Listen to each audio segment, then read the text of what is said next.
The following program is made possible by supporters and friends of Biblical Foundations Academy International. Previously on Time Will Tell. Well, I'm here for my meeting with the Pope.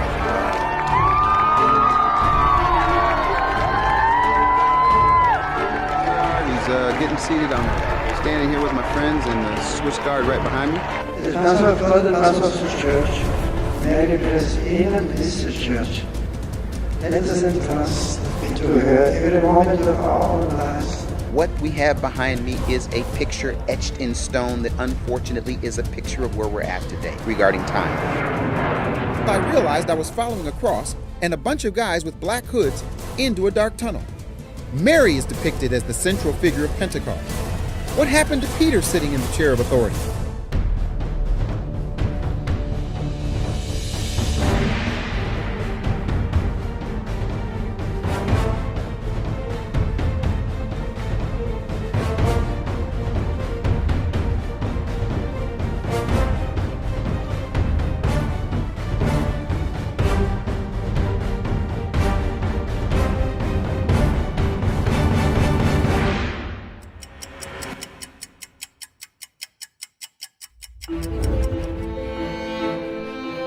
The natural place to begin the Jewish journey of discovery was just outside Jericho, facing the same mountain I had been on with my Muslim friends and would have been seen by the Israelites after crossing the Jordan River.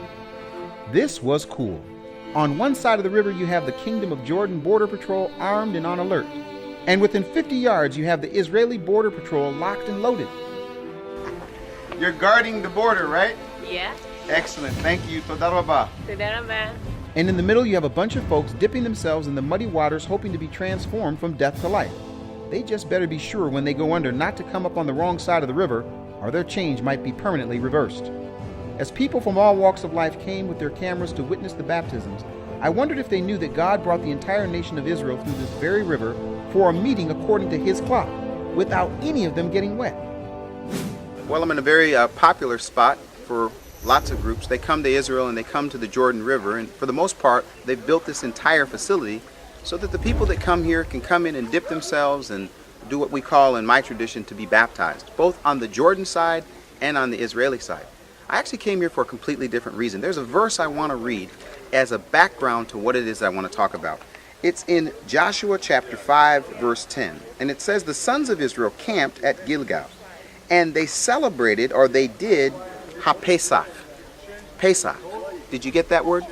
Passover. The first thing they did when they crossed over the Jordan River was to meet with God according to His time. As I was leaving, I thought about if there was a connection between the River Jordan crossing of the people of Israel and the Christian roots of baptism. But you guessed it. That'll have to wait for another time. After crossing the Jordan and celebrating Passover, Joshua led the people to a very special place that I call the first headquarters for God's clock. Getting there by car was no easy task, so realizing that the Israelites walked through these mountains gave me an appreciation for what they were willing to do to get to His appointments according to His clock and calendar. I could hardly contain myself as I was getting closer to this special place that was the spiritual center for the entire Israelite nation after they entered into the Promised Land. Then the whole congregation of the sons of Israel assembled themselves at Shiloh and set up the tent of meeting there, and the land was subdued before them. Because the public entrance was closed, I had a small issue of getting past the private security gate into the all-Jewish community. It's amazing what a little Hebrew and a smile will do to ease tensions and open gates. When I finally arrived, I almost started to run, but decided that a brisk walk would do. As I entered in to see the spot where the first tent of meeting was set up, I had made it to ancient Shiloh, or Shiloh, depending on what version you read. To see the ancient ruins of the communities that made this place their home was one thing, but to see the actual spot where our Heavenly Father first placed His name is an entirely different matter. Now begins the journey. Come on, let's go. It was as if I was being pulled to get as close as I could to this important site. I had to walk around this place and take in the significance of being at the first headquarters of God's name and His clock. What struck me most was that I felt His presence. Maybe it was the atmosphere of peace and quiet. or the beauty of the red flowers in bloom. But I was caught up in the moment and asked myself if these flowers were the residual leftovers from 369 years of the presence of God that dwelt here under the tent of meeting. Or better yet, maybe they were the foreshadowing of the tongues of fire that would fall upon his people 1,000 years later in the temple in Jerusalem. As much as I wanted to stay and set up my tent and focus on the presence and power of the moment, I had to also face the reality of accountability and judgment that fell upon both the people and this place some 3,000 years ago. It was difficult to think about God's judgment falling upon this place, and yet it was also a sign of encouragement to look up and see God's clock witnessing to his creation, and to know that he still has the same appointments on his calendar today that he set way back when Shiloh was his clock headquarters. I left Shiloh and set my face toward Jerusalem to understand the origins of his clock and calendar. If you remember the layout of our clock church, the first floor is where the traditional site of David's tomb is located. Many Jews from around the world visit this traditional site to give honor to King David and to pray, read, and reflect. Unfortunately, this room doesn't draw near as many Christians as does the upper room. Long before David ruled as king, he gave us a glimpse into the inner workings of God's clock while living in an area not far from Jerusalem called Pisgat Ze'ev. Friends warned me to stay out of Arab neighborhoods, but I actually felt quite comfortable. It probably helped that I grew up in neighborhoods that didn't have such good reputations amongst outsiders. Besides, this is really important. I needed to get to the structure on top of that hill, and all that stood in my way was some good directions and an Arab neighborhood. Heck, what would you do? After a few dead ends and help from some Arab friends, I made my way up to the top of the hill to my really important destination. This is the unfinished summer residence of King Hussein of Jordan that sits on top of a hill called Tel El Ful, Hill of Beans. This hill amounts to much more than its name implies. In Israel, sometimes it takes a little linguistic digging to get to important ancient names of places like this one. The Hebrew name of this hill is Givat Shaul, Hill of Saul. It was the place of King Saul's residence in biblical Gibeah. King Hussein picked this place for the same reasons King Saul did. At 2,754 feet above sea level, it is one of the highest summits in the region. It also makes me wonder if King Hussein had done a little historic linguistic digging himself before he started building. Either way, the 1967 war threw a wrench in his plans, and his building project came to an abrupt halt. Enough political history. I was searching for something much more significant. I was looking to see if the landscape matched the biblical description, and sure enough it did. After another quick look through the binoculars and watching the crow fly, I found what I had hoped to see. These are the very fields where David was hiding from Saul when he was the first man in the Bible to use one Hebrew word for the two English words new moon, or what I like to call God's clock. So David said to Jonathan, "Behold, tomorrow is the new moon, and I ought to sit down to eat with the king. But let me go, that I may hide myself in the field." As it pertains to God's clock, the Hebrew word chodesh for new moon is like the mechanism inside a clock that makes it work. Now that might seem like a lot of work for one Hebrew word, but in lottery terms, chodesh is the money ball, and we just found the winning number in these fields. Now I could move on. As I made my way back to Jerusalem, I decided to make a quick detour. I decided that if it ain't broke, don't fix it. If it worked with the Muslims and the Christians, then maybe a quick stop at a museum will help get me pointed in the right direction. This museum is really amazing. One of the reasons I came here is because I needed some perspective. I knew they had a large, detailed model of Jerusalem from the Second Temple period, which would give me the bird's eye view of ancient Jerusalem in relation to the city of David. David built his city on the south side below Mount Moriah, where Abraham went to sacrifice Isaac and where David's son Solomon would eventually build the first temple. I knew I would need to come back here, but now it was time to see the ancient city of David for myself. What the golden arches are to McDonald's, the golden harp is to the city of David. It is his logo. In fact, the modern city of Jerusalem recently built a harp that towers over the city and can be seen from many miles away. When I drove over to see it, I really got perspective on the size of this massive musical monument and its important symbolic meaning to the Jewish people. Today, excavations continue on the ancient city of David. In order to understand the significance of this place, you need the Bible and a shovel, and you can literally travel back in time to when Jerusalem was the capital of the 12 tribes of Israel. Before King David and his men decided it would become the city of David, Jerusalem was a fortified city of the Jebusite inhabitants of Canaan. And before they could take the city, they needed a way in, and I found it. Well, here we are, where it all started. David and his men took the city of Jerusalem. Let's go down to the depths just to see what they had to do to get back up again. Let's go.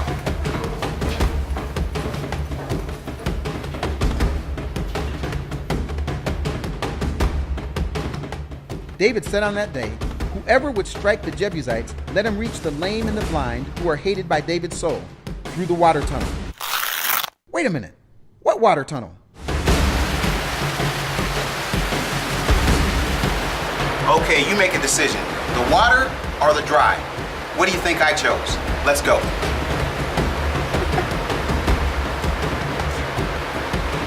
How committed am I to helping you understand this? Boy, I tell you what, this is not easy. But I have a thought. You know, there's a wide path and then there's a narrow path. Let's keep walking the narrow path and see if we can't get to the bottom of some truth.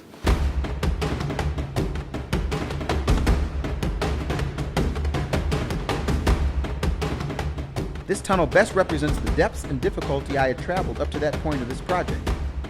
However, I knew that it also represented what was still ahead if I was going to get to the truth about God's timepiece. Now back to David and his men. The tunnel led out to the Kidron Valley across from the Arab village of Silwan. Of course, I happened to arrive just in time for the afternoon call to prayer.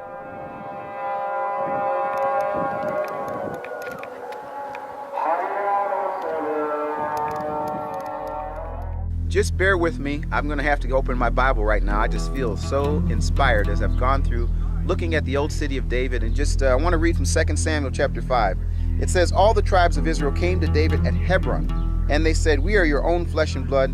In the past, while Saul was king over us, you were the one who led Israel on their military campaigns. And the Lord said to you, you will shepherd my people Israel, and you will become the ruler. It goes on to explain that David actually ruled from Hebron, which we've actually been to, for about 7 years. And then it goes on to say in chapter 5 of 2 Samuel, the king and his men marched to Jerusalem to attack the Jebusites who lived there. The Jebusites said to David, you will not get in here. Even the blind and the lame can ward you off. They thought, David cannot get in here. Nevertheless, oh, I love that word. Nevertheless, David captured the fortress of Zion, the city of David. How important is it? How amazing is it to be here in Jerusalem? We're bringing you to the very spot that's been uncovered, the ancient city of David, to experience it to the best that we can. But what's amazing about this is David's city, which is just lower than the actual, what I call the headquarters for God's time, which we're going to be at in just a second. This is the starting place. This is where it all started. And from here, we go further up to the north. So let's do that right now. But as we do that, remember this. David and his men, nevertheless, they were able to do what the others said they couldn't do. Before interacting with the Jewish people, I needed in-depth perspective on the temple they considered to be the holiest spot on earth. It was not going to be good enough to tiptoe around the truth about the past, present, and future of the temple. There was no being politically correct if I was going to interact with Jewish folks about this topic. I wanted an opportunity to get my hands down in the actual dirt in order to understand this place I call God's clock headquarters. I found just the folks who would allow me to do just that. Under this tent, archaeologists are sifting through buckets of dirt from the Temple Mount. How they got the dirt is where political incorrectness goes out the door.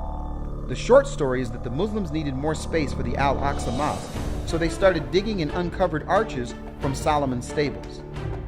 They removed truckloads of earth and unloaded it into a city dump.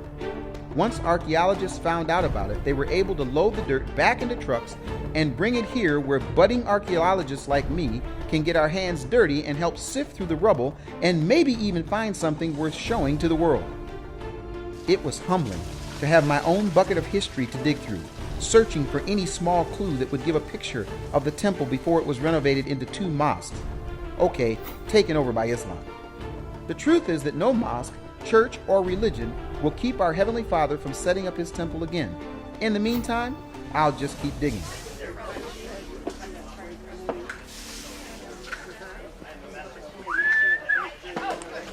After I did my best impersonation of being legit, the head archaeologist came over to see what I had found.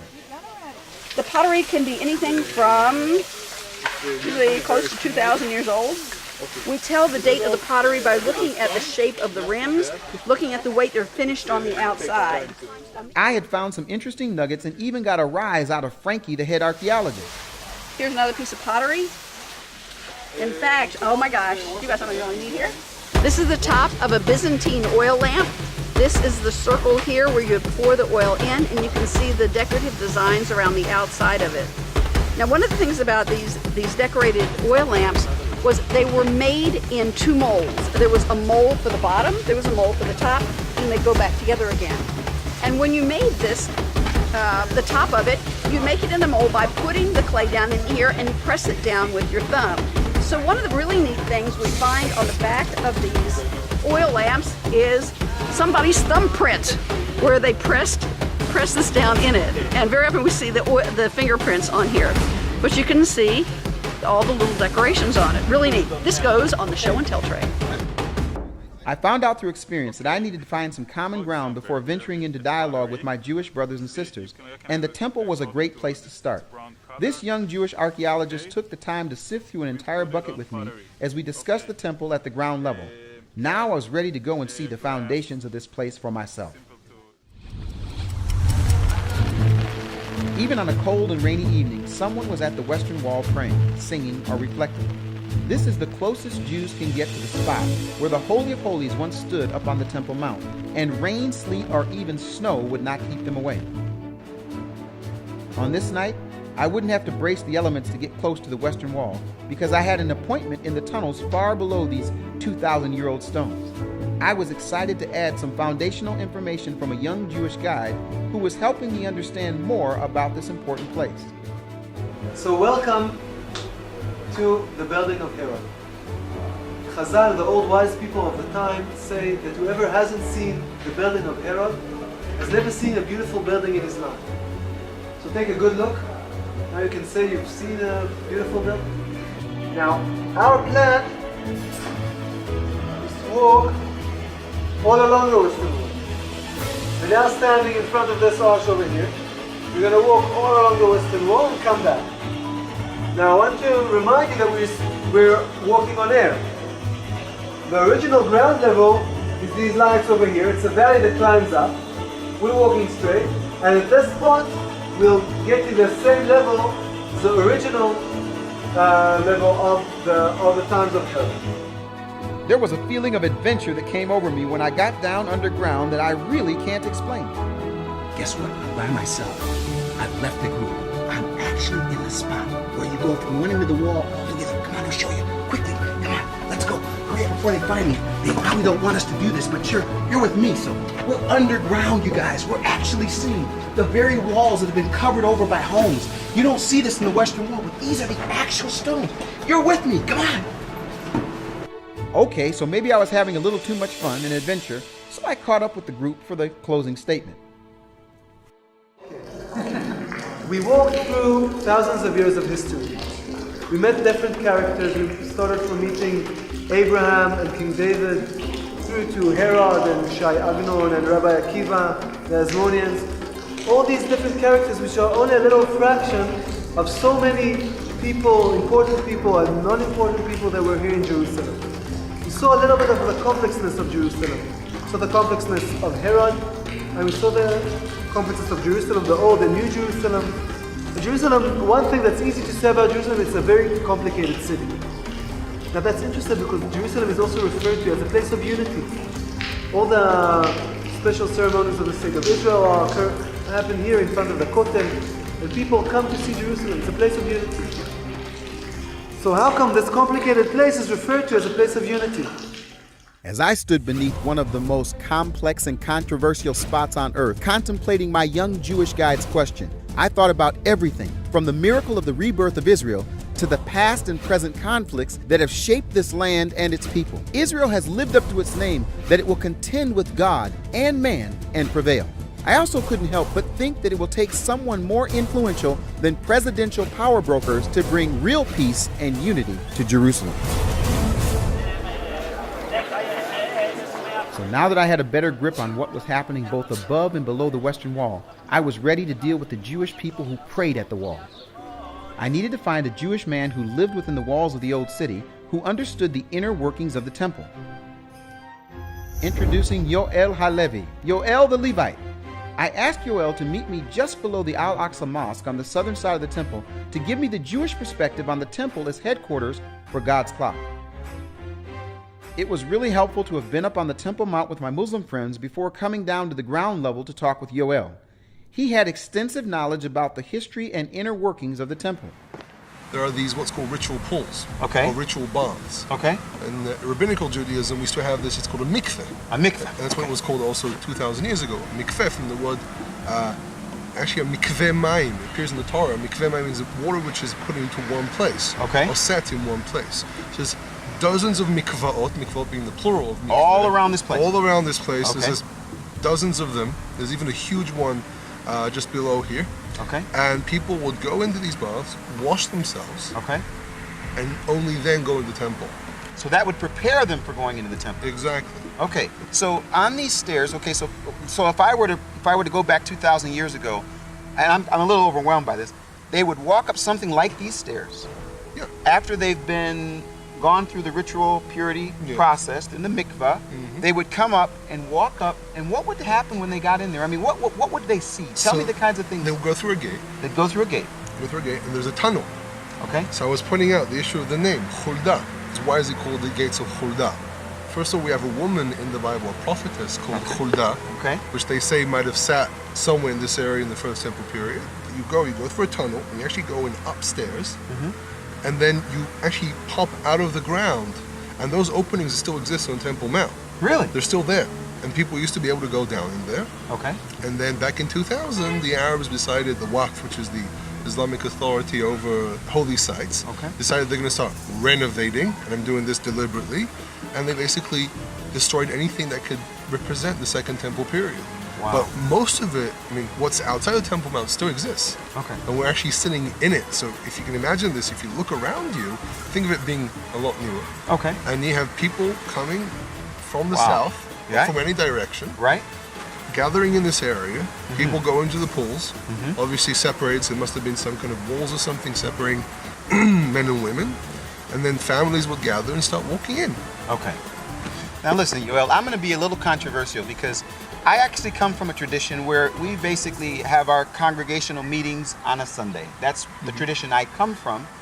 Coming here, I'm trying to get an idea of this whole idea of God's clock. And what I call God's clock, which we're going to talk about throughout this entire project, is a clock that he has in the sky. I think in Genesis, it says he set two lights in the sky, and they would be, in my English version, it says seasons. They would help for seasons. But in your Hebrew Bible, there's a word that you and I talked a lot about.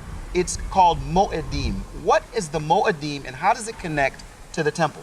So first you notice I don't have a watch on my hand. Okay. But my watch is up there. Okay. You see that? Yes. Really, in the biblical world, in the ancient world in general, people didn't really have watches. Watches or clocks were invented later on. Time basically was based on sunrise, sunset, Okay. moon, Okay. seasons. Okay. So you have the word seasons, but the word mo'adim, Okay. the word mo'ed, All right. is from the word basically an appointment, an appointed time. Okay. For example, the tabernacle, or the Mishkan, was actually called Ohel Moed. Ohel being tent, Okay. Moed meeting. Okay, back up now. Hold on. So you're telling me if I saw the Mishkan, if I saw something that represented what would have happened before the temple was built, it was called what? Ohel Moed, The Ohel Moed. So the tent of... meeting. Now, just for a second Or- now, just hold on now. So the tent of meeting in English, Ohel Moed, Moed, what is the root of that word? What's the meaning of that word? Yoel and I continued to talk about the words that defined God's time and the temple. He was on a roll, so I stepped back and let him keep teaching. How often does a Methodist get to talk to a Levite on the steps of the temple anyway? So we have all these things that have to do with time, but how do you tell time? Now, for example, this is what a person's arm would look like. You see a watch? Nothing. No watches here. Now, being cute, but let's be a bit more serious. How do people reckon time? You know, how do you know? Because the Torah says you have to bring a sacrifice in the morning. What is morning? You have to bring a sacrifice in the evening. How do you define evening? So everything had to do with the sun. So he had a morning sacrifice. He had a sacrifice called the Tamid. Tamid basically means something which happens all the time, repetitive, basically never stopping. Then when the evening comes, well, evening is a bit more simple because the expectation of the sun going down is a bit easier than expecting the sun come up. But then again, someone will stand there and wait to see when the sun sets. And the moment the sun sets, they knew this person will do some kind of sign, music explaining that, use some kind of white piece of cloth, and he'll mark to the priest, okay, the sun is set, and then they'll do the evening sacrifice. So that's how they reckon time. No watches, eyes, seeing, understanding time through nature.